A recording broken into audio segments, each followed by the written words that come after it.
We've reached the point of the year in college football as we head into November where you're seeing probably 5 teams in the Power Four where you would be, at a very minimum, extremely surprised if they don't make the playoff at this moment.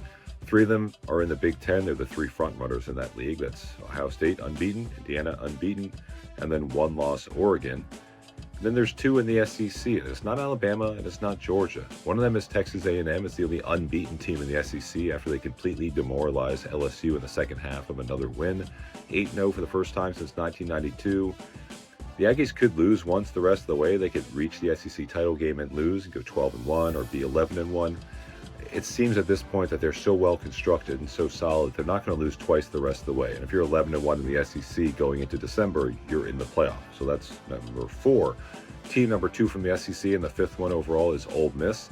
I think the Rebels could have been in a bit of a bind had they lost in Oklahoma on Saturday, because they lost last weekend in Georgia, right? So when you start talking about who they've beaten, who they're going to play the rest of the way, if they're 10-2 in early December, well, the debate is they lost these 2 games on the road against, legitimate teams.